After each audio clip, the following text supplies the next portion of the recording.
Imagine you spend your entire life in front of a large mirror, fighting the reflection you see.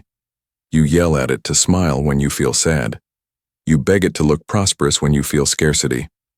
You try, with a cloth, to wipe a spot from its surface, without realizing the spot is on your own face. Exhausted from a fight you can never win, you end up blaming the mirror, believing it's broken or conspiring against you. Most of us live exactly this way. We fight against our external reality, our lack of money, our conflicting relationships, our poor health. We try to force circumstances to change, people to be different, believing the source of our problems is out there, and we exhaust ourselves in the process. This audiobook is based on a single liberating revelation, a law as simple as it is profound. It is the hidden law that creates your reality. It is the law of reflection. The law states that your external world is an impeccable mirror of your inner world. You don't attract what you want. You reflect what you are. Every person, every circumstance, every joy, and every challenge is a direct reflection of the thoughts, beliefs, and feelings you hold in the depths of your being. Life is not happening to you. Life is responding to you. This is not a journey to learn how to clean or manipulate the mirror. That is the path of endless struggle. This is a journey to turn around, to stop looking at the reflection for a moment, and for the first time, to become the master of the original image. You will learn to uninstall the beliefs that project images of scarcity and fear, and to deliberately install those that reflect the abundance, love, and peace that rightfully belong to you. You will discover that the key to changing your world is not out there. It has always been in your hands. The mirror waits. Your true face is ready to be revealed. It's time to start transforming the reflection. Chapter 1. The Silent Projector, the mind that films your reality. Your life, as you experience it, is a movie. An immersive, multisensory film projected onto the vast screen of existence. And you are, without a doubt, the protagonist. You live every scene, feel every emotion, and face every challenge, believing you are an actor following a script written by an invisible director called destiny, chance, or luck. You react to the plot and hope that the next act of your life is better than the last. But the first forbidden truth you must assimilate, the first secret that returns your power, is this: there is no external director. There is no cosmic screenwriter deciding your fate. You are at once the protagonist, the screenwriter, and the director. And your mind is the camera, the editing studio, and most importantly, the silent projector that emits the film. This is the essence of the law of reflection. The world is not the cause of your film. The world is the screen where your film is projected. To change what you see on the screen, it is useless to shout at it or try to paint over it. You must enter the projection room and change the film you are emitting. To do this, we must first understand the machinery. Just as in a movie theater, two distinct but interconnected components operate in your mind: the director in their editing room and the projector in the booth. The director, your conscious mind. Your conscious mind is the director. It's the part of you that thinks, that chooses, that has ideas. It is the you know, the voice that is listening to these words. The director has several crucial functions in the process of creating your film. Chooses the script. The director has the power of choice. They can look at different ideas, scripts, and decide which one to produce. They can accept a script based on fear and limitation, or choose a script of success and fulfillment. Directs the camera, attention. The director decides where to point the camera. Your attention is that camera. By choosing where to focus your attention, you decide which scenes will be part of your film. If you constantly focus on problems, on injustices, that will be your raw material. Edits the scenes. The director sits in the editing room, your logical mind, and puts the scenes together to create a narrative. They build the story of your life by interpreting events and giving them meaning. Adds the soundtrack, emotion. A director knows that music gives a scene its emotional power. Your conscious mind, by adding emotion to a thought, is composing the soundtrack that will tell the audience, your subconscious, how to feel. But the director has limitations. They get tired. Their attention is limited. And most importantly, no matter how brilliant the film they have edited in their mind is, They don't have the power to project it onto the big screen. For that, they depend on a much more powerful machine that works in the dark. The projector, your subconscious mind. Your subconscious mind is the projector. It is a machine of astonishing power and fidelity. It is located in the dark booth of your being, operating silently, 24 hours a day, and its nature is completely neutral and perfectly obedient. The projector does not judge the film the director gives it. It has no sense of humor, no sense of right or wrong. Its only function is to take the film it has been given and project it onto the screen of reality with impeccable clarity. If the director out of habit gives it a horror film full of images of fear and failure, the projector will emit it without hesitation. If the director gives it a romantic comedy, the projector will emit it with the same fidelity. If the director gives it an epic film of triumph and success, the projector will use all its power to make that story manifest on the screen of life. The projector is also the vast cinematic archive of your existence. Every film you have seen, every experience you have lived, is stored in its infinite memory. Often, if the director doesn't give it a new, conscious film, the projector will, by default, just replay the old films from the archive. In addition, the projector is in charge of all the special effects of your body. It manages your heart rate, your immune system, every biological function, without the director having to think about it. And most importantly, this projector is not powered by an ordinary bulb. Its light source is a direct connection to the energy of creation, with the infinite intelligence of the universe. That's why its power to project and manifest is literally unlimited. The projection process, how the reflection is created. The law of reflection manifests itself through a creative process that follows this sequence. 1. The director, conscious mind, has an idea or a thought, the script. They use their imagination to turn that script into a vivid scene, the storyboard. They add emotion to that scene, the soundtrack. Through repetition and belief, this scene becomes the final cut. 5. This film is delivered to the projector, subconscious mind. 6. The projector emits the film with perfect energy and fidelity. 7. The screen, the external world, has no choice but to show the projected image. The reflection is perfect. The problem is that most of us are unconscious directors. We have allowed the scripts of our parents and our fears to become the only films in our cinema. We project them on autopilot, and then sit in our life's armchair as frustrated spectators, complaining about the film's poor quality, without realizing that we are the ones who put it in the projector. This understanding is the end of complaint and the beginning of power. If you don't like the movie you're watching, you don't have to break the screen. You have to go into the editing room and start creating a new film. Practice taking the director's chair. These exercises are designed for you to stop being a spectator and become the conscious director of your reality. Exercise 1. The inner film critic. The first step for a director is to view their own work honestly. For the next 3 days, become your own film critic. Observe the movie that is being projected in your reality. In your journal, write a critique. What is the main genre of your current film? A drama of constant struggle? A tragedy of victimhood? A comedy of errors? An anxiety thriller? What are the recurring themes? What is the dominant emotional soundtrack? Don't judge yourself. Just be an objective critic.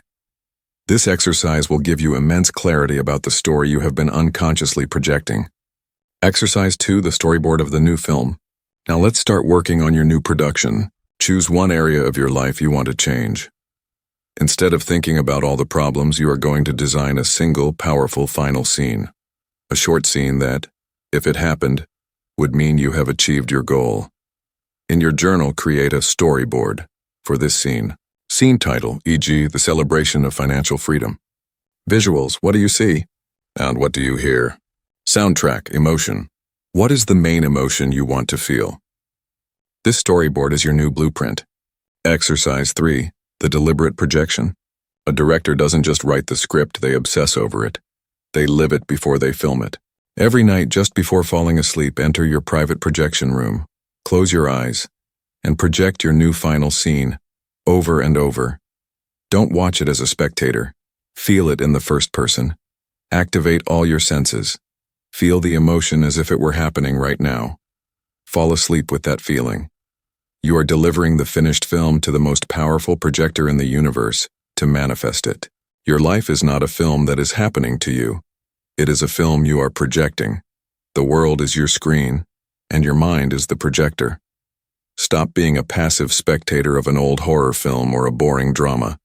Take the director's chair, choose a new script, and start projecting the masterpiece you came here to create. Chapter 2. The Light of the Projector, the Power of Belief. We must understand the nature of the light that emanates from your inner projector, the force that takes a simple image in your mind and turns it into the solid reality you experience. That light, the power behind the law of reflection, the engine of all manifestation, is the power of belief. We must be absolutely clear here, because this is the central piece of the puzzle. A belief is not a simple thought. A thought is a fleeting mental event, a quick frame that crosses the screen of your consciousness. You can have thousands of thoughts a day that have no significant creative power. A belief, on the other hand, is a thought that has been accepted as truth in the depths of your being. It is a thought you have thought so many times with such conviction and watered with so much emotion that it has stopped being an idea and has become a certainty. It is a deep groove in the fabric of your subconscious mind. A belief is not a single frame. It is the entire film that plays in a constant loop. Your subconscious mind, the projector, is perfectly obedient, but it does not respond to your momentary whims. It responds to your dominant convictions. Belief is the master command, the fundamental directive that your projector uses to interpret and organize reality. This power operates through two simultaneous and interconnected mechanisms: belief as a perceptual filter and belief as a vibrational magnet.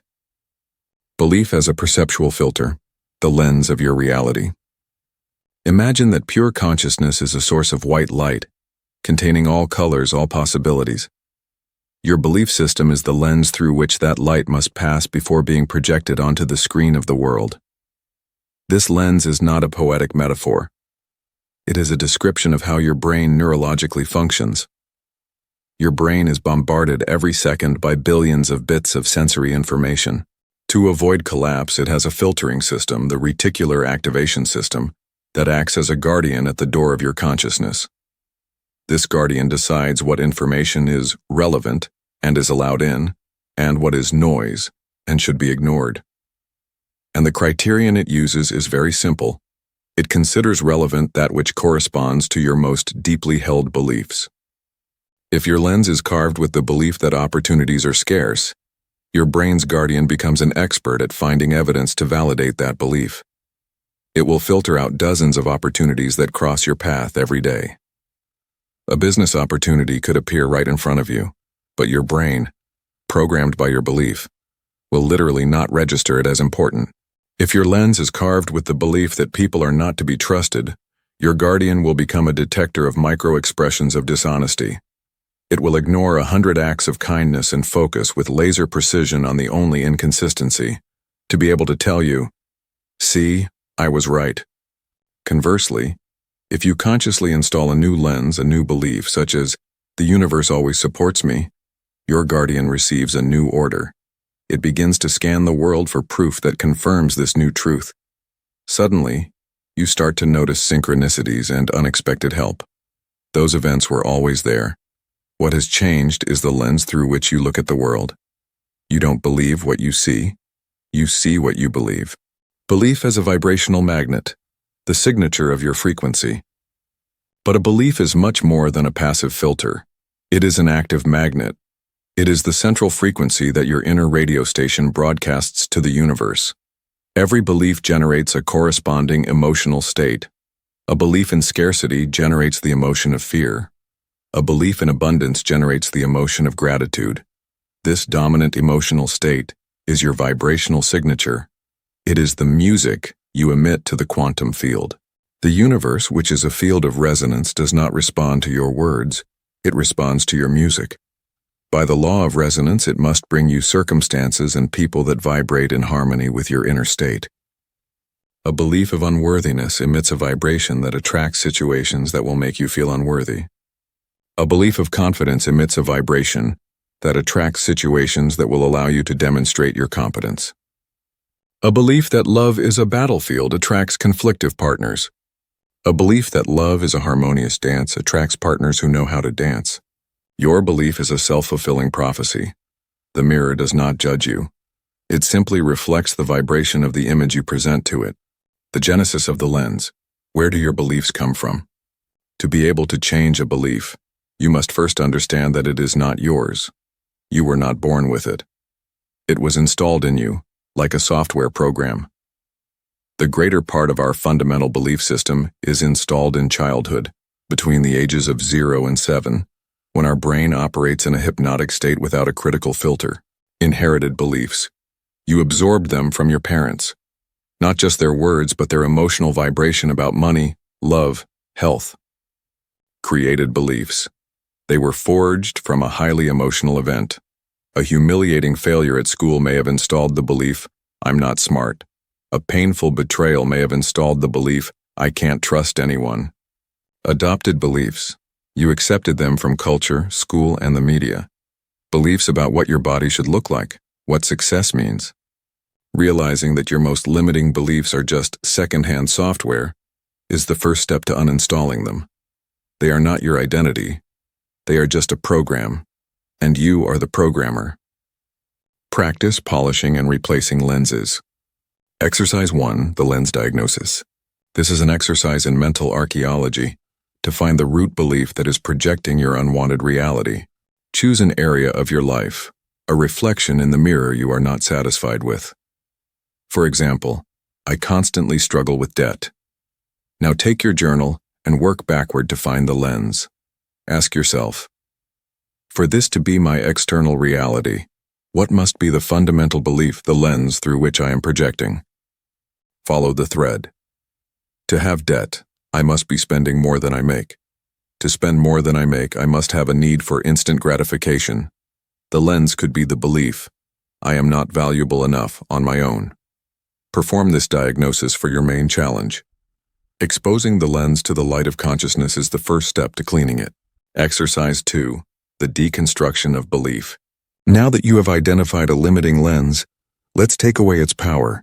Take the belief, I am not valuable enough, and ask yourself in your journal. Origin. Where did this lens come from? Was it inherited? Was it created by a painful experience? Contrary evidence. Become a detective looking for evidence against it. Make a list of all the times in your life when you were valuable. Cost. What has been the cost of looking at the world through this lens? What opportunities has it stolen from you? This process depersonalizes the belief. It stops being a truth and becomes what it really is, a defective and costly old program. Exercise 3, the polishing of a new lens. This is the practice of installing a new belief. Step A, design. First, design your new lens. What is the opposite empowering belief? E.g., my value is intrinsic and inexhaustible. I am worthy of all abundance and joy. Step B, polishing. For the next 21 days, you are going to polish this new lens. Your daily ritual includes affirmation, repeat your new belief morning and night. Visualization. Dedicate 5 minutes to visualizing what the world would be like through this new lens. Embodiment. Throughout the day, act as if. Make small decisions as if you were the person living from this new truth. You are using repetition and emotion to engrave a new neural groove, to carve a new and powerful lens. Your beliefs are not a passive record of reality. They are the active light that creates it. You are the projectionist. And the quality of the film you see in the mirror of your life depends entirely on the clarity and power of the light you choose to project through the lens of your mind. Chapter 3. The Natural State of Life, Redefining Abundance. Before you take another step, pause. Feel that word in your body. Scarcity. Notice the subtle contraction and anxiety it evokes. This is the frequency that most of humanity has, unconsciously, chosen to live in. But I ask you, is this the truth of the universe? Or is it simply a program, a mental virus we have accepted without question? Let's look at the evidence. Go out into nature. Does a single oak tree know scarcity? No. It produces thousands of acorns each year, a profusion of life that far exceeds the needs of its own survival. Look at the sky on a clear night. Is it scarce? No. It contains billions of galaxies, each with billions of stars. The energy that our sun radiates in a single second could supply humanity's needs for 500,000 years. Nature, the universe, life itself, does not operate from scarcity. Its natural state is extravagant abundance. It is incessant creation, infinite expansion, a generosity so vast that our logical mind can barely comprehend it. If the natural state of the universe is abundance, where then does our deep-seated belief in scarcity come from? The answer is that scarcity is not a law of the cosmos. It is a program installed in the human mind. It is a lie we have learned to believe. The genesis of scarcity, how the program was written. To free ourselves from this program, we must first understand its origin. The first layer of this programming is evolutionary. Our primitive brain was forged in a world where scarcity was a tangible reality. The brain that survived was not the most optimistic, but the most worried, the one that was an expert at detecting dangers. This scarcity programming was a brilliant survival strategy. The problem is that this ancestral software is still running in our 21st century brain. We are still looking for tigers in the office and famine in the supermarket. The second layer is social and cultural. As societies became more complex, the idea of scarcity became a tool of control. Many religious and political structures throughout history have glorified poverty as a virtue and condemned wealth as a sin. They taught us to feel guilty for wanting more. This conditioning created a deep subconscious association between being good and being poor. The third layer is the modern economy. The engine of consumerism is not satisfaction, but dissatisfaction. Advertising is a multi-billion-dollar industry dedicated to reminding you, at every moment, of what you lack. It shows you an image of the perfect life and then points out the gap between that image and your current reality. It has programmed us to live in a state of perpetual longing, always looking for the next thing that will finally make us feel complete. The result of these three layers of programming is poverty consciousness. It is not just a belief, it is an identity. It is a state of being that manifests in our internal dialogue and our actions, creating the very reality of scarcity that we fear. Redefining abundance from having to being. To uninstall this program, we must first radically redefine what abundance means. Poverty consciousness believes that abundance is a quantity of external things. Prosperity consciousness understands that true abundance is not something you have. It is a state that you are. It is the inner feeling of fullness, confidence, and flow regardless of external circumstances. Abundance is not a pond of stagnant water you try to fill and protect. It is a river. A river is abundant not for the amount of water it holds at any given moment, but for the constant flow that passes through it. The scarcity mindset tries to build a dam and hoard the water, terrified that the source will dry up. It lives in a state of contraction. The abundance mindset trusts in the river's inexhaustible source. This abundance is not limited to money. True abundance is holistic. It manifests in 4 dimensions. Abundance of time, the feeling of having more than enough time for what is truly important. Abundance of love and connection, the feeling of being surrounded by nurturing relationships. Abundance of vitality and energy, waking up feeling full of health and a desire to live. Abundance of creativity and ideas, feeling like an open channel for inspiration. Financial prosperity is often the natural result of cultivating these 4 dimensions. Practice cultivating an abundance consciousness. Exercise 1, the scarcity audit. The first step to changing a program is to become aware of it. For the next week, become a detective of your own poverty consciousness. Keep a journal. Note every time a thought, word, or action comes from a place of lack. Thoughts, I can't afford that, it's too expensive. Something will surely go wrong. Words, complaining about prices, participating in conversations about the economy.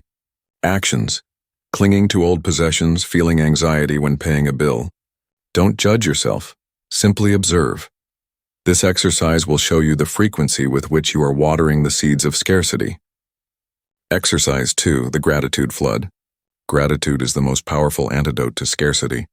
It's the act of deliberately tuning your frequency to the abundance that already exists. The morning ritual. Upon waking, your first action will be an act of gratitude. Mentally name 10 specific things you are genuinely grateful for. Feel the emotion. The daily gratitude anchor. Choose a daily object or action as your anchor. Every time you touch it, use it as a reminder to feel a burst of gratitude for 5 seconds. This practice forces your brain to scan the world for evidence of the abundance that already surrounds you. Exercise 3. The deliberate act of generosity. The fastest way to feel that you have enough is to give. Generosity is the most potent vibrational declaration of abundance. Every day for the next week, perform a small, conscious act of generosity without expecting anything in return. It doesn't have to be money.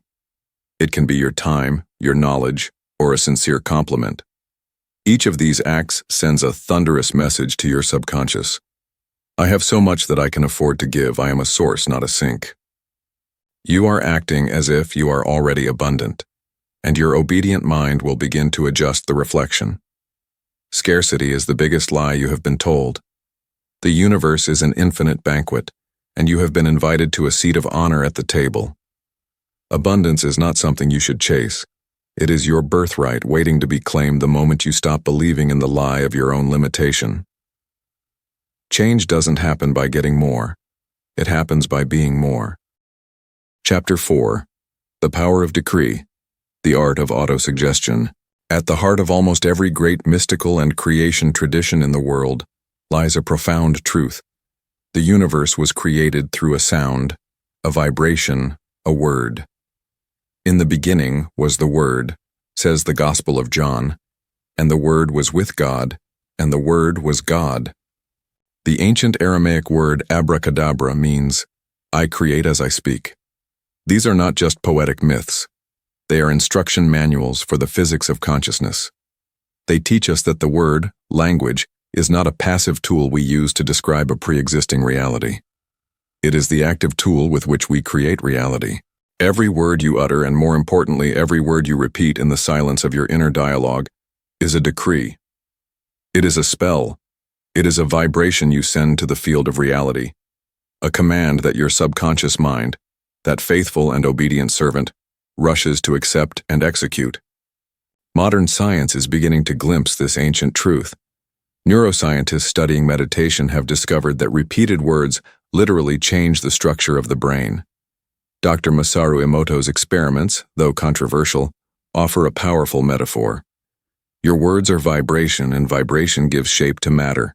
Autosuggestion, therefore, is not a simple exercise in superficial, positive thinking. It is the act of becoming a vibrational engineer. It is the science of deliberate hypnosis, the art of consciously choosing the commands you want to install in your subconscious mind's operating system. Anatomy of a failed decree. Why most affirmations don't work. Before we can build decrees that work, we must understand why most people's attempts fail. Millions of people repeat affirmations daily with few results, get frustrated, and conclude that this doesn't work. It's not that the law fails, it's that they are applying the law incorrectly. There are 5 fundamental errors that cancel out its power. The first sin, speaking from the future. This is the most common error. We formulate affirmations as future desires. I will be rich. I will be healthy. By doing this, we give a very precise order to our subconscious. Keep that desire in the future. The obedient mind ensures that the desire is always just over the horizon. The subconscious only operates in the eternal present. The second sin, focusing on the negative. The subconscious is a primordial symbolic mind. It doesn't process negatives well. If you say, I don't want to be anxious, the word and image your mind focuses on is anxious. You are reinforcing the state you wish to avoid. The third sin, the empty word. We repeat affirmations mechanically without feeling. A word without emotion is a dry seed thrown on concrete. It is an architectural blueprint without a builder. Your subconscious is the emotional mind. Feeling is the fuel that powers creation. A word without feeling is an order without energy. The fourth sin, the shout of doubt. You say, I am a money magnet, but a louder voice inside shouts, that's a lie. In this battle, the voice with more conviction wins. Saying an affirmation while you feel like a fraud is like planting a flower in a hurricane. The fifth sin, the vague plea. Our affirmations are often vague desires. I want to be happy. I want my life to be better. This is like giving a builder a blueprint that just says, build me a nice house. It's a useless order. The subconscious needs a clear and precise blueprint. The 7 pillars of a master decree. Now that we know the errors, we can build the correct method. A powerful affirmation, a true alchemical decree, is built on 7 pillars. Pillar 1, the present, I am, I have. Your decree must be a statement of a fact already accomplished. You are describing reality as it is now on the plane of consciousness. Pillar 2, the positive, focus on what you want. Formulate your decree in terms of what you want to create, not what you want to eliminate. Instead of, I am not sick, say, I am full of vibrant health. Pillar 3, the personal, the I. Your decree must be a statement about yourself. Always begin with I. I am, I have, I choose.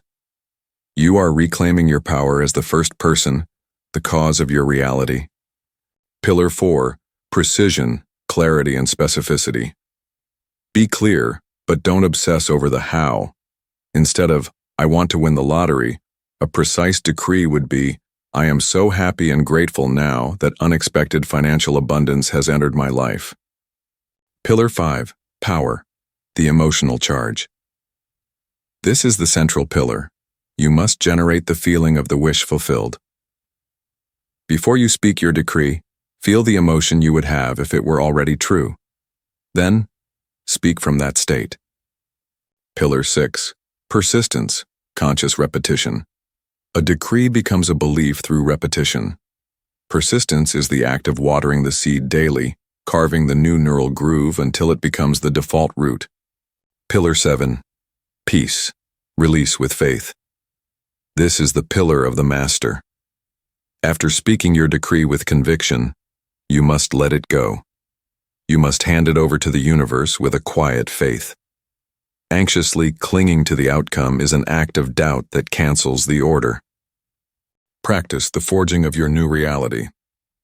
Exercise 1, the Decree Workshop. This is a journaling exercise to transform limiting thoughts into powerful decrees. Step A, the complaint.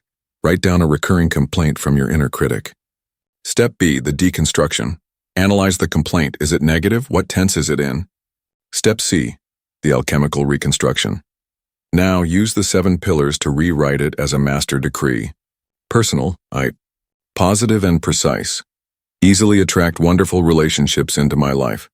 Present, I attract. Emotional, add the feeling. I feel deep joy and connection. Exercise 2, the 30-day installation protocol. Consistency is the key to change. Commit to a 30-day protocol. Morning, 5 minutes. Mirror work.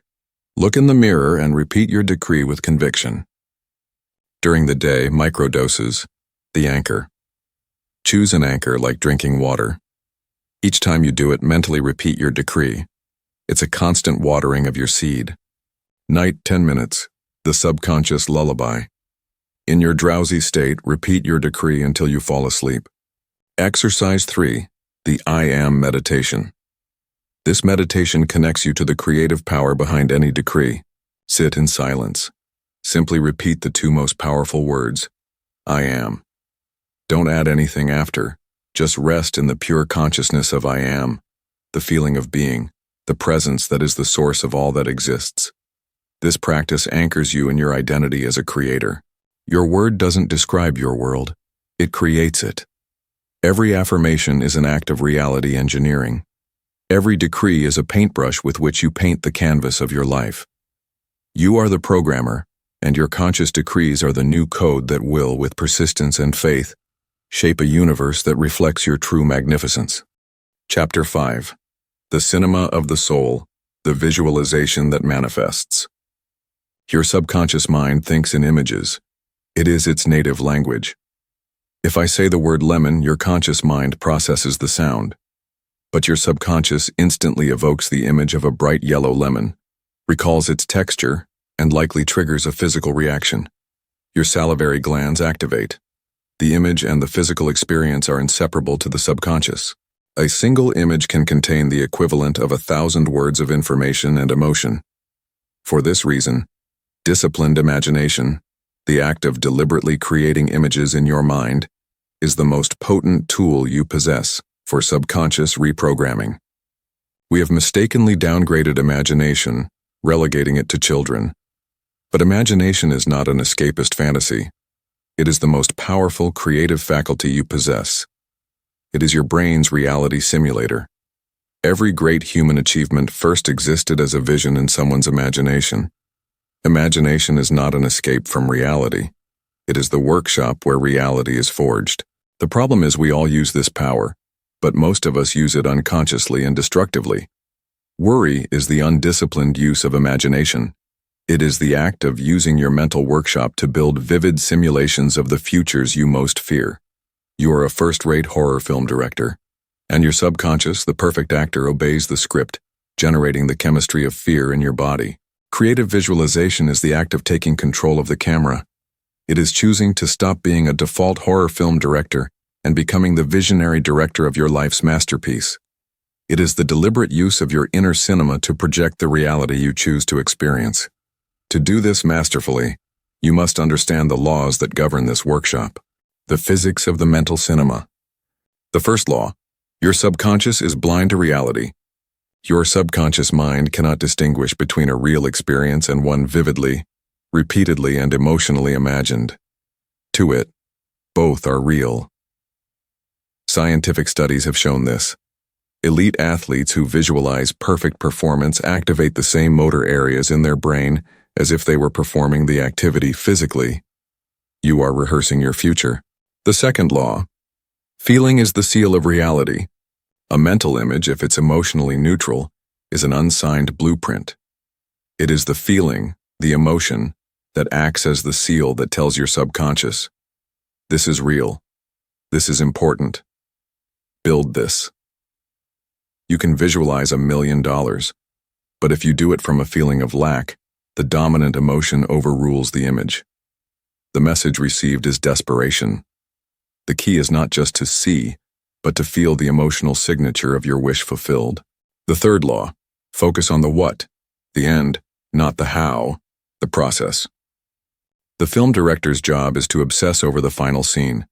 They don't worry about the logistics of how the crew will get there. Similarly, your job is to define the final outcome, the what, with crystal clarity. The how is the work of your subconscious and the universe.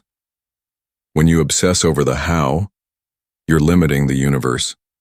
Your only task is to hold the vision of the happy ending so real in your mind that the how is forced to appear. The art of the master director, creating your master film. Creating your mental movie is an art that requires precision and passion.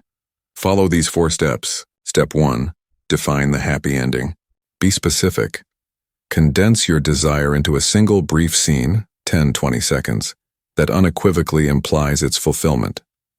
The scene must be personal and generate a strong positive emotional response. For example, seeing your doctor say, "It's a miracle, you're completely healthy," or joyfully telling your partner, "We've paid off all our debts." Step 2. Activate all senses. Once you have the scene, make it as real as possible for your subconscious. Close your eyes and immerse yourself in your movie. Involve all your senses. What colors do you see? What sounds do you hear? What do you feel on your skin? What do you smell? The more sensory details you can incorporate, the more real the experience will become for your subconscious mind. Step 3. Feel the central emotion. This is the climax, the secret ingredient. While visualizing, identify the dominant emotion you would feel if it were real now. Is it gratitude, relief, freedom, peace, joy? Concentrate on it. Let it flood you. This emotion is the seal that tells your subconscious, this is real. This has already happened. Step 4. Repeat the scene in a loop. Now that you have your emotionally charged film, your job is to project it. Repeat the brief scene in your mind, in a continuous loop. The goal is for the scene to become so familiar that it loses its fantasy quality and acquires the quality of a quiet, certain memory. Practice your private screening session. Exercise 1. The script for your film. Take your journal. Based on the 4 steps above, write the script for your mental movie. It doesn't have to be long. Desire title, e.g. financial freedom. The final scene, e.g. I'm sitting on my balcony looking at the sea. I check my bank app and see the balance that allows me to live without worries. I smile. Sensory details. List what you see, hear, feel, and smell. Central emotion. Define the core emotion. Having your script written down gives you immense clarity. Exercise 2. The nightly cinema ritual. The most powerful time to imprint the subconscious is just before you fall asleep. This is your time for your private screening session. Step A. Lie down comfortably. Enter that state of reverie. Step B. Project your mental movie. Charge the scene with all the sensory details and, above all, the central emotion. Step C. Repeat the scene in a loop, softly and effortlessly. Step D. The goal is to fall asleep while living and feeling your wish fulfilled. You are giving your subconscious a clear blueprint to work on all night, reconfiguring your beliefs and attracting the circumstances for its manifestation. Your imagination is not an escape from reality. It is the projector that illuminates it. It is the architect's tool. What you project with faith and feeling on the screen of your mind, your subconscious will accept as a command and build it, brick by brick, in the workshop of the world. Chapter 6. The Portals of Twilight. The Power of Sleep. Imagine you want a private audience with the king of a vast empire to present a project that will change the kingdom. During the day, the king is in his throne room, surrounded by advisors. This is the conscious king, your waking mind. If you try to approach, your message will be debated and rejected by skeptical counselors. Doubt, logic, fear, before it ever reaches the monarch's ears. But at night, the king retires to his private chambers. The court is silent. There is a brief magical moment, just before the king falls into a deep sleep, when his mind is tranquil, receptive, and alone. If you could whisper your message in his ear then, it would enter his consciousness directly without filters or resistance. This is the perfect metaphor for your mind. Twice every 24 hours, the gatekeeper, your conscious mind, lowers its guard. These are the golden moments for reprogramming, the direct portals to the throne room of your subconscious. These 2 moments are the drowsy states, the period just before you fall asleep, and the similar period just after you wake up. Dr. Joseph Murphy insisted that these moments are the most powerful for sowing the seeds of your desires. Why? Because in this state, known as alpha or theta brainwaves, your conscious mind's critical activity is at a minimum. The door between the conscious and subconscious opens wide. In this state of passive receptivity, your subconscious is extraordinarily suggestible. Ignoring the power of these moments is one of the biggest mistakes we make. We often do the opposite. Our last thought before sleep is usually a worry, and we fall asleep in a bath of negative emotions. Unknowingly, we're giving our subconscious a blueprint for more problems and anxiety to work on all night. Then we wonder why we wake up feeling tired and apprehensive. Similarly, the first thing many do upon waking is grab their phone. We flood our newly awakened mind with news and social media. We allow the chaos of the external world to dictate the day's first command, instead of consciously setting our reality's tone ourselves. Taking control of these 2 daily portals is an act of sovereignty over your own mind. The nightly programming techniques. Technique 1. The subconscious lullaby for affirmation. This is your main tool for programming with words. Reduce your desire to a single phrase and repeat it like a lullaby until you fall asleep. The key here is passivity. Choose your lullaby. Condense your fulfilled wish into a brief phrase like, "Thank you for my wealth." The phrase must feel good and resonate. The process. Once in that drowsy state, repeat your lullaby softly and calmly. Your goal is for this phrase to be the last conscious thought you have. You are delivering your order, and your crew will work all night to make it reality. Technique 2. The nightly cinema for visualization. If your mind responds better to images, this is your technique. It is the act of projecting your mental movie at the moment of maximum receptivity. Load your film. Be clear on your happy ending scene, a brief 10-second film that implies your desire as a fact. The process. In the drowsy state, project your movie. Don't just watch it, feel it. Immerse yourself in it with all your senses. Feel the central emotion of your wish fulfilled. Repeat the scene until it feels real and familiar. The goal is to fall asleep inside the scene. Technique 3, the nightly counsel for problem solving. Sometimes we need an answer to a complex problem. The subconscious is a source of creative intelligence. The process. In your drowsy state, present your problem to your subconscious as if speaking to a wise counselor. For example, infinite intelligence of my subconscious, you know the perfect solution. I hand this problem over to you now. I trust you to reveal the answer. The act of faith. After making the request, let it go. Go to sleep with the quiet confidence that a higher intelligence is working on it. The answer will often come unexpectedly upon waking or through a synchronicity. Practice your conscious sleep ritual. Exercise 1, the sleep sanctuary. Your bedroom isn't a second office.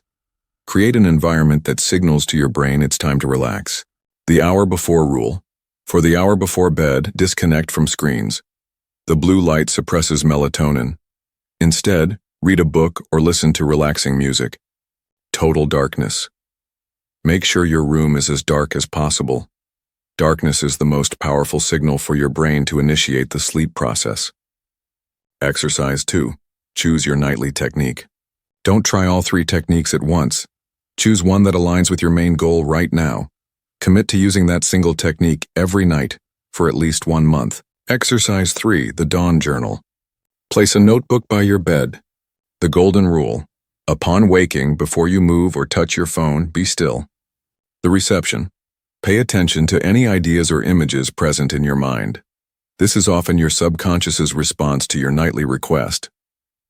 The capture. Immediately write down anything that arises. The ideas in this state are often the most brilliant. Don't rely on your memory. Your day ends, but your mind never rests. Sleep is not a pause in creation. It's when the deepest work is done. By taking conscious control of the portals of sleep and waking, you stop being a part-time programmer. You become a 24-hour architect of reality, sculpting your destiny even while you sleep. Chapter 7. Gratitude as a Magnet, the Order that Seals Creation. In our culture, we have made a grave mistake with gratitude. We have reduced it to a simple formality. But true gratitude, the kind that has the power to bend reality, is not a reaction. It is a cause. It is a state of being. It is perhaps the highest, most coherent, and most magnetic vibrational frequency a human can emit. The law of the subconscious is clear. It manifests what we accept and feel as a present truth. And here lies the secret of gratitude. When do you feel genuine gratitude? After your wish has been fulfilled. Gratitude is the natural emotional signature of a wish already fulfilled. It is the irrefutable proof on a feeling level that creation is complete. Therefore, when you learn to feel gratitude before your desire manifests, you are performing the most powerful act of faith. You are sending your subconscious the clearest signal possible that your desired outcome is not something you hope for, but something that has already happened on the plane of consciousness. You are feeling the end, and your subconscious, receiving this powerful emotional imprint of a fait accompli, has no choice but to get to work to align your external reality with this internal truth. Gratitude, in this sense, completely transforms the energy of your intention. It takes you out of the vibration of supplication and places you in the vibration of reception. Supplication is the beggar's prayer. It says, "Please, please give me this thing I don't have." It is born from a feeling of lack, and the order the subconscious receives is lack. Gratitude, on the other hand, is the prince's prayer. It says, "Thank you for this which is already mine." It is born from a feeling of fullness and faith. The power of gratitude also has a deep neurobiological basis. When we cultivate gratitude, our brain releases dopamine and serotonin. It literally makes us feel good. It reduces the production of cortisol, the stress hormone, taking us out of fight or flight mode, the state of scarcity, and putting us into a rest and digest state, the state of receptivity and growth. A brain bathed in gratitude is a more creative and resilient brain. The first dimension, gratitude that heals the past. The first act of alchemical gratitude is to look back at our book of life and be grateful for not only the happy chapters, but also the dark and painful ones. This is a radical idea. Our natural tendency is to resent our wounds. But the alchemist understands that every experience was a lesson in disguise. Each failure was a master that taught you resilience. Gratitude for the past is not masochism. It is an act of reframing. It is the power to extract the gold of wisdom from the lead of suffering. When you can look at an old wound and say, "Thank you for the lesson," you perform a miracle. You release the toxic emotional burden of resentment and transform a memory that once weakened you into a source of power. By healing the vibration of your past, you stop projecting that pain onto your present. The second dimension, gratitude that anchors the present. This is the foundation of all practice. It is the art of finding abundance in the present moment exactly as it is. The untrained mind is an expert at ignoring what it has to obsess over what it lacks. The practice of gratitude for the present is the deliberate training to change this filter of perception. It forces your brain to scan the world for blessings. The secret is specificity and feeling. Don't just say, "I'm grateful for my house." Go further. Close your eyes and say, "I'm grateful for the warmth of my bed this morning, for the safety of this roof." Feel the gratitude in your heart. Don't say, "I'm grateful for my health." Say, "I'm grateful for the strength of my legs that allows me to walk." By practicing this, you are tuning your vibration to the frequency of abundance. You are telling your subconscious, "I live in a generous universe. I am ready to receive more." The third dimension, gratitude that creates the future. Once you have cultivated the muscle of gratitude for what you have, you are ready to take the quantum leap. You are ready to start using gratitude as the ultimate manifestation tool. This is the thankfulness technique Joseph Murphy spoke of. It consists of being thankful for your specific desire as if you have already received it. It is the act of living in the end with a quiet, thankful faith. When you worry, you are using your imagination to create a negative scenario. Gratitude for the future is the conscious use of the same faculty in the opposite direction. You create the scenario of your fulfilled desire and deliberately generate the emotion of gratitude you would feel if it were real. When you worry, you are using your imagination to. By doing this, you are creating a memory of the future in your subconscious. Your job is no longer to make it happen, but to allow circumstances to be attracted by the magnetic field of your thankful faith. Practice the manifesting gratitude ritual. Exercise 1. The 3-level gratitude journal. This is your daily training to become a master of gratitude. Morning, present level. Write 10 specific things you are grateful for right now. Feel the emotion as you write. During the day, past level. When you face a challenge, pause. Remember a past challenge you overcame and feel a wave of gratitude for the strength it forged in you. Night, future level. In your drowsy state, choose your main desire. In a prayer of thankfulness, thank the infinite intelligence because your desire is already a fact. For example, thank you for my perfect, radiant health. Fall asleep in that feeling. Exercise 2, the gratitude walk. This is a practice to embody gratitude in your body. Go for a 15-minute walk with no other purpose than to find things to be grateful for. With each step, name something. Thank you for the sun on my skin. Thank you for this body that allows me to walk. Turn your walk into a moving meditation, deliberately flooding your nervous system with the chemistry of gratitude. Exercise 3. Transmutation through thankfulness. This is an advanced technique for dealing with negative emotions. When you feel a contractive emotion, fear, anger, sadness, don't fight it. Pause. Acknowledge the emotion. And then, look for something, anything, within that situation for which you can be grateful. If you feel anger over a conflict, you can say, "I am grateful for this opportunity to practice patience and compassion."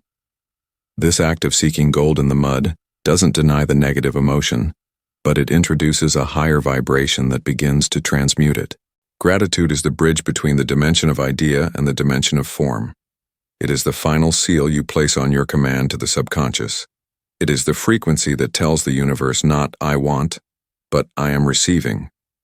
When your desire is preceded by a thank you, you stop being a beggar and become a co-creator who recognizes a truth about to manifest. Chapter 8, The Language of Wealth. The Word. As we saw, the word is not a simple sound, it is a decree. It is a vibration that shapes energy. It is a spell you cast into the field of reality, a command that your obedient mind and the universe hear and execute with relentless fidelity. And in no area is this law more evident and faster in its reflection than in the realm of wealth. Your current financial reality is a perfect and direct reflection of the language you habitually use when you think and talk about money. You have been describing your financial world, and in describing it, you have been creating it. You have been the prophet of your own economy, the enchantment of poverty, the vocabulary of scarcity. Before you can learn the language of wealth, you must first become aware of the enchantment of poverty, the vocabulary of scarcity that most of us have learned to speak with an unconscious fluency. These are not just phrases. They are programs that, by repeating them, reinforce a reality of lack. Let's examine some of the most common phrases of this limiting dialect. I can't afford it. This is a declaration of absolute powerlessness. It closes the door to all possibility. Your obedient mind stops looking for solutions. It accepts the limitation as a final sentence. Money is the root of all evil. If you subconsciously associate money with evil, how could you attract it? To maintain your identity as a good person, your subconscious will repel money. You have to work like a slave to make money. This decree merges prosperity with suffering. It installs the belief that wealth can only be obtained through exhaustion and loss of joy. There is never enough. This is the flagship phrase of the scarcity mindset. By living in this mantra, your filter is trained to see only lack. Some people are just lucky. When you attribute others' success to luck, you are declaring that prosperity is an external event outside your control. You are reinforcing your identity as someone who is at the mercy of chance. These phrases are the bricks with which we build our financial prison. They are the commands that our faithful servant has been executing for years. To free yourself, you don't have to fight reality. You have to change the language. You have to learn to speak the language of abundance. The 7 principles of prosperous language. The language of wealth is not a complicated dialect. It is based on a series of simple principles that, once integrated, change your vibration and, consequently, the reflection you see in your life. Principle 1. Speak from fullness, not from lack. The language of scarcity always comes from the feeling of needing something.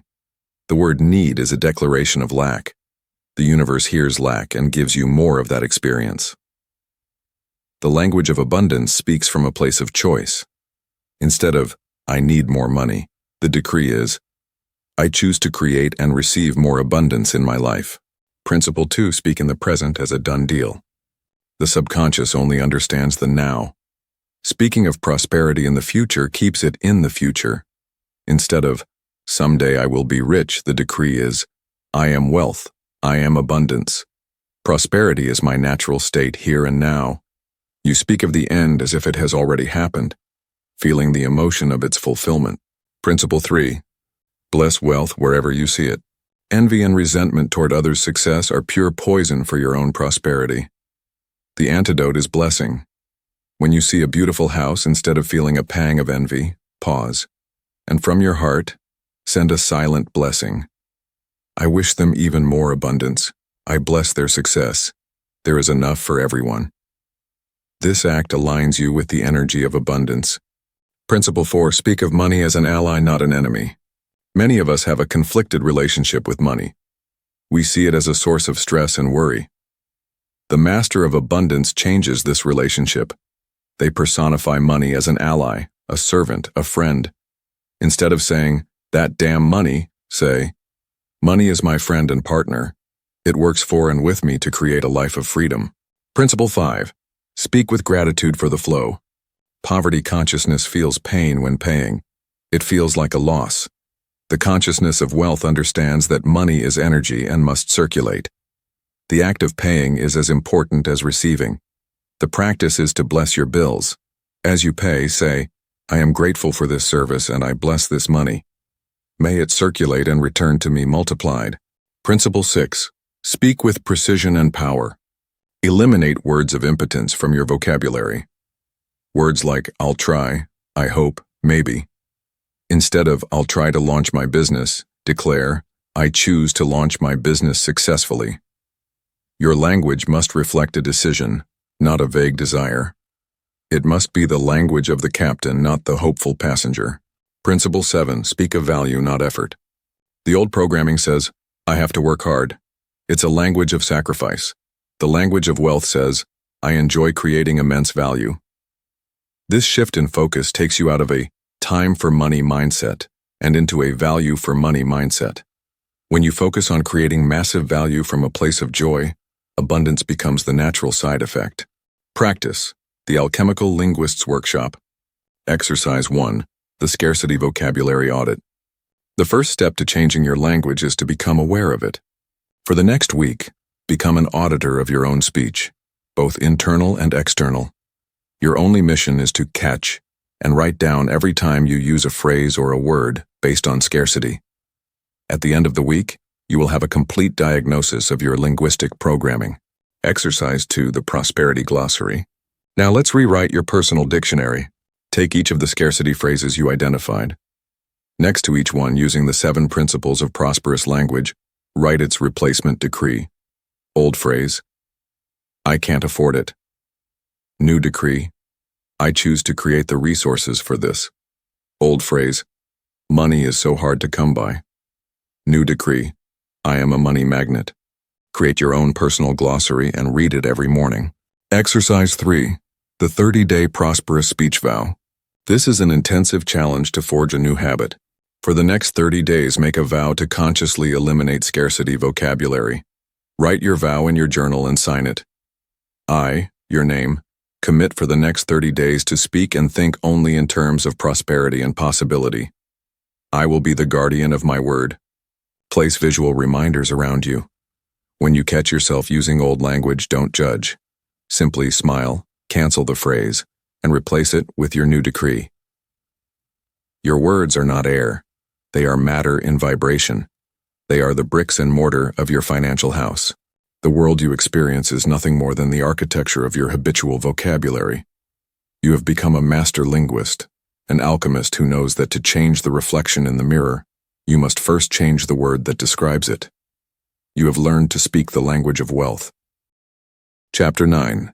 The Silent Obstacle. Overcoming Fear and Doubt. Accompanied by its trusted advisor, doubt fear is the inner matrix agent that is activated most strongly when you are closest to freedom. Its function is simple and biological: to protect you, keep you safe, and return you to the predictable comfort of your comfort zone. For the alchemist, fear is not an enemy to be eradicated. It is the purest form of psychic energy. It is the dragon guarding the treasure. Running from the dragon is to give up the treasure. Fighting it head-on is to be consumed by its flames. The art of the master is to learn to dance with the dragon, to understand its language, and to use its immense fiery power to light your own path. To do this, we must first understand the true nature of fear. Most of the fear we experience is not the sharp instinctive fear that saves our lives from a real physical threat. That fear is an ally. The fear we are talking about here is psychological fear, anxiety, worry, doubt. This fear does not live in reality. It lives in only one place, in time. Psychological fear is always a projection of your mind onto a future that has not happened, based on a past wound that is not healed. It is, in essence, a destructive and uncontrolled use of your imagination. It is the act of using your inner cinema to write, direct, and project, in an endless loop, the movie of your own catastrophe. And your subconscious mind, that obedient servant, takes that horror film as a direct command. It accepts the script of failure as the blueprint for your reality and begins to build it, generating the chemistry of anxiety in your body, the anatomy of your fears, knowing the guardians. To disarm your guardians, you must first know their faces. Although fear feels like a monolithic emotion, it manifests through several masks. 1. The fear of failure. The root of this guardian is the fear of shame and judgment. It's the belief that our worth is tied to our performance. If our project fails, we have failed. To protect us from this pain, this guardian whispers the safest strategy: don't try. Its reflection in our lives is procrastination and paralysis. 2. The fear of success. This guardian is more subtle. What stops us is often not the fear of failing, but the terror of what will happen if we succeed. Success implies change, visibility, and responsibility. This fear whispers, what if I can't handle it? What if people treat me differently? What if I become someone I don't like? Its reflection is self-sabotage. 3. The fear of criticism and rejection. This guardian is the most tribal. It's born from our deepest need to belong. For our ancestral brain, rejection meant death. This fear makes us people pleasers, sacrificing our truth to fit in. Its reflection is a lack of authenticity and a life built on others' expectations. Chronic doubt, the intellectual fear. Doubt is fear in disguise. It's the voice of realism. It doesn't attack you with panic, but with seemingly impeccable logic. You don't have enough experience. The market is saturated. Doubt is the rational mind's attempt to get a 100% guarantee in an uncertain universe. Its reflection is analysis paralysis, the alchemical transmutation of fear. The secret to conquering fear is not to fight it. Fighting is an energy of fear itself. The secret is transmutation. It is the art of taking the raw energy of fear and, like an alchemist, transforming it into a higher vibration. Technique 1. The law of substitution, the triumph film. You can't just not think about something. You must replace it. You can't have two opposite thoughts in focus at once. When fear begins to project its horror movie, don't try to force it off. Just change the channel. With an act of will, withdraw your attention from the fear film and project your own film, the triumph film. This is not a vague hope. It is a multi-sensory simulation of the happy ending. If you fear public speaking, your triumph film is the sound of applause, the feeling of a congratulatory handshake, the emotion of pride and relief. By replaying this new film with intense emotion, you are giving your obedient mind a new script that will eventually become stronger and more automatic than the old one. Technique 2. Radical presence, the antidote to what if. Psychological fear cannot survive in the present moment. It lives exclusively in the future or the past. Its fuel is the question, what if? The antidote is radical presence. It is the act of pulling your consciousness out of mental time and anchoring it in the here and now. When you feel anxiety, stop. Bring your attention to your senses. Name 5 things you can see, 4 things you can feel, 3 things you can hear, 2 things you can smell, 1 thing you can taste. This is the 5-4-3-2-1 technique. It forces your prefrontal cortex to activate and pulls you out of the amygdala hijack. In the simple reality of the now, you realize the tiger you imagined is not in the room. Technique 3. Action as an anxiolytic. Fear and inaction feed each other in a vicious cycle. The fastest way to break this cycle is with action, even the smallest and most imperfect. Action sends a powerful signal to your primitive brain, telling it, the threat is not as big as you thought. This allows your brain to turn off the alarm. Use the 2-minute rule. If you're afraid to start a project, commit to working on it for just 2 minutes. This simple act breaks the inertia of fear and often propels you into a state of flow. Technique 4, the Stoic reframe, amor fati. The ultimate fear is always of a negative outcome.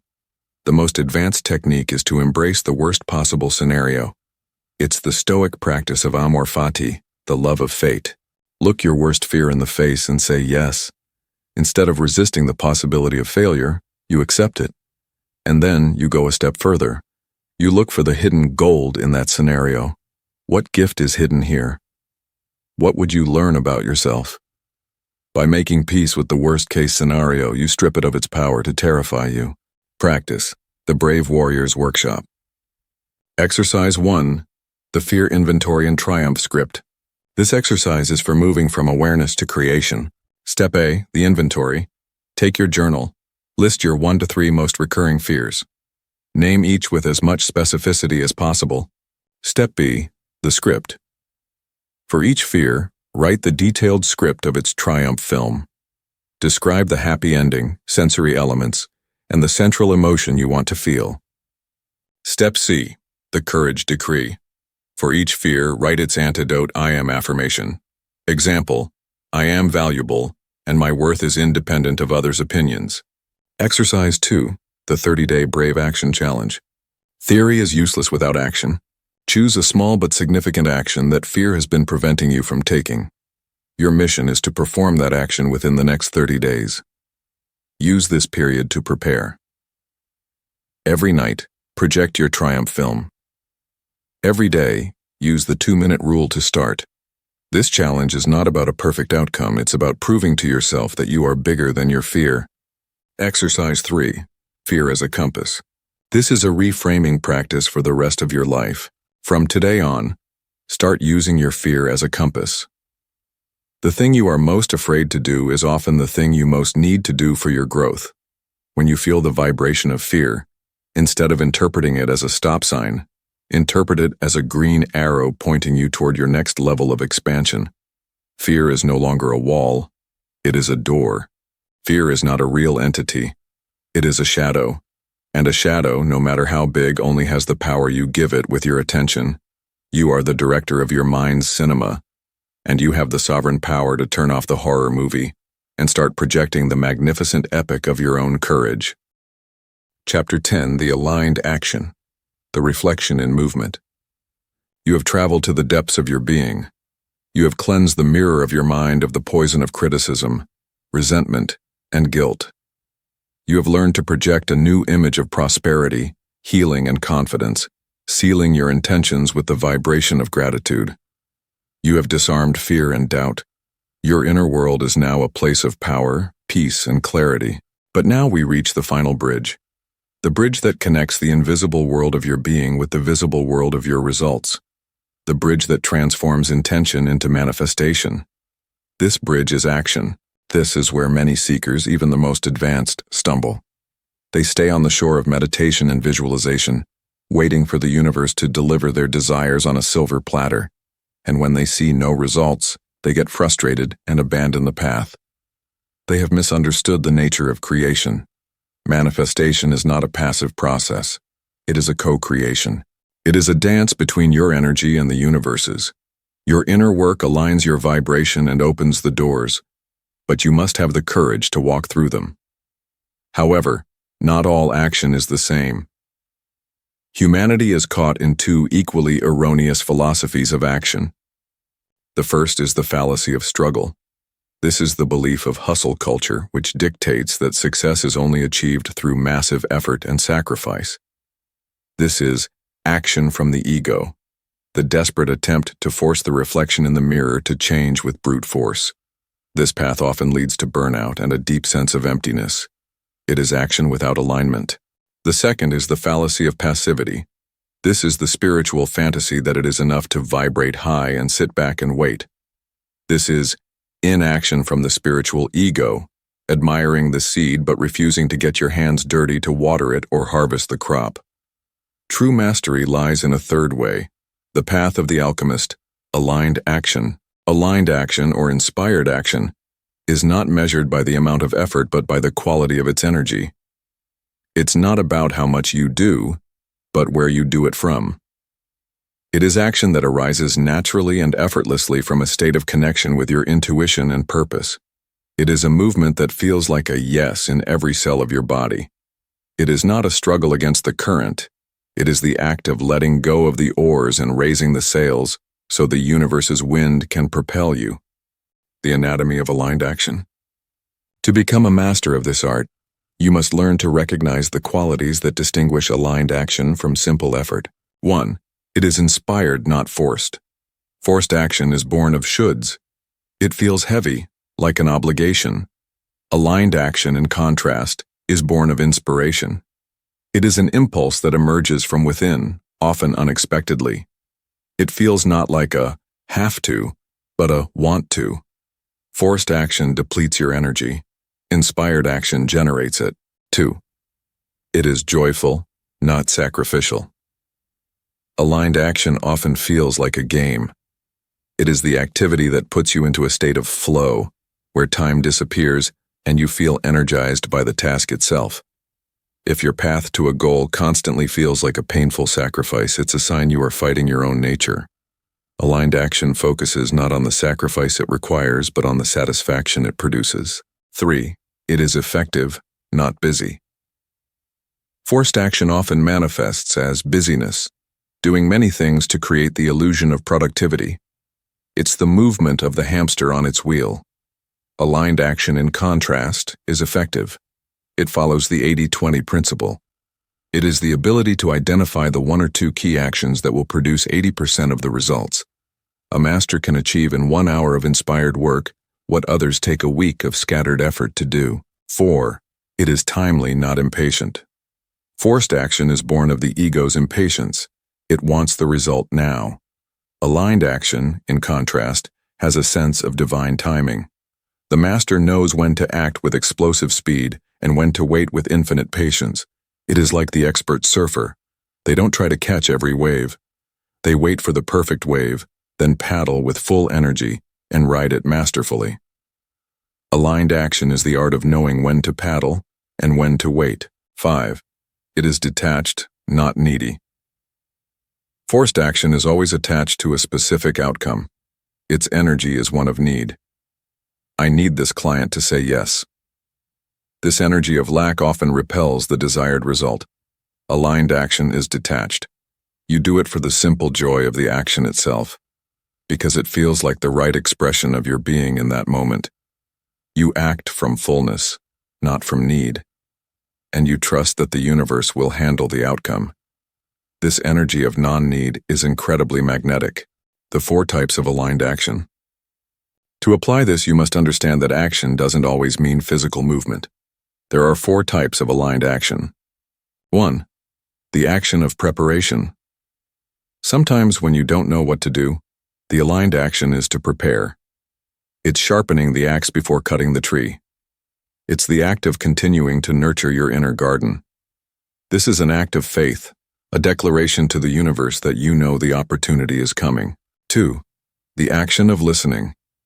In our culture of action, we often forget that the most powerful action is sometimes conscious inaction. It is the art of creating an empty space, of being quiet and listening. If you feel confused, the aligned action may be to withdraw and meditate. It's waiting for the water to settle so you can see the bottom of the lake clearly. 3. The action of the smallest step. When you receive an intuitive impulse, your only task is to take the first step. The ego often paralyzes us with the enormity of the final goal. Aligned action is the art of breaking down the grandest vision into the smallest, simplest, and least intimidating step possible. This small act of physical movement breaks the inertia and proves to the universe that you are responding to its guidance. 4. The action of surrender. This is the most advanced form of action. It is the act of taking your inspired step and then completely letting go of control over the outcome. It is absolute trust in the law of reflection. You do your part, the inner work and the inspired action, and then you hand the creation over to the universe to do its part. You rest in the certainty that the seed you have planted will inevitably grow. Practice the reflection in motion. Exercise 1. The audit of struggle and flow. This exercise will give you immense clarity on where you are aligned and where you are not. Make a list of all your main tasks and projects. Now for each one, rate it on a scale from 5, feels like a heavy, forced struggle, to +5, feels like a light, joyful flow. Observe your list. Negative scores show where you're using willpower. High scores show where you are in a state of aligned action. Exercise 2, the inspired next step question. Replace your traditional to-do list with this practice. Every morning, instead of asking, "What do I have to do today?" sit in silence and ask your intuition, "What is the next inspired and joyful step I can take today to move in the direction of my highest vision?" The first idea that feels light and expansive is your aligned action for the day. Exercise 3, the 24-hour no-force challenge. This is a radical experiment to make you feel the difference between effort and struggle. For an entire day, make a vow to yourself not to use force. Don't force yourself to work on something you feel massive resistance to. Your only rule is to take actions that feel fluid, inspired, or at least neutral. You may produce less in quantity, but observe the quality of your energy. Observe the peace that arises when you stop being at war with yourself. The universe does not reward you for your suffering or your effort. It rewards you for your alignment. Aligned action is the final dance between the gardener and the garden. It is the moment when your inner world and your outer world merge into a single, harmonious movement. You are no longer trying to change the reflection. You have become the reflection in motion. You are the cause and the effect, the sower and the harvest, the dreamer and the dream. Our journey began in front of a mirror, with the frustrating feeling of being a victim of the reflection we saw. We started from struggle, from the effort to change an external world that seemed alien and often hostile. And throughout this path, we have made the only pilgrimage that matters, the journey back to the projection room. We have learned that we are not the reflection, but the projector. We discovered the dynamic between the conscious gardener and the obedient garden. We understood that belief is the light, and emotion is the color with which we paint our reality. We have reclaimed the Creator's tools: autosuggestion, visualization, gratitude, and, finally, aligned action. You have learned to uninstall the old programs of scarcity, illness, and fear, and to deliberately sow the seeds of the life you consciously choose. The greatest secret of the forbidden metaphysics, the hidden truth that has been veiled for centuries, is that there is no separation. The mirror and the face are one. The gardener and the garden are part of the same consciousness. The cause and effect are born from the same source. That source is you. You are not the reflection you see in the world. You are the light that projects it. You are not the harvest. You are the infinite intelligence of the garden. You are not a victim of life. You are the consciousness through which life expresses itself. Your journey does not end with these words. It is now that it truly begins. Your only practice from this moment on can be reduced to a single question you will ask yourself every time you look in the mirror of your circumstances. What image am I choosing to project now? Remember always, you don't have to change the world, you just have to change the movie. If this journey of revelation has resonated with you, and you want to continue exploring the hidden laws that create reality, we invite you to join our community. Subscribe to our channel, Path of Knowledge, for more transformative wisdom. Give this video a like as a declaration of your power as a creator.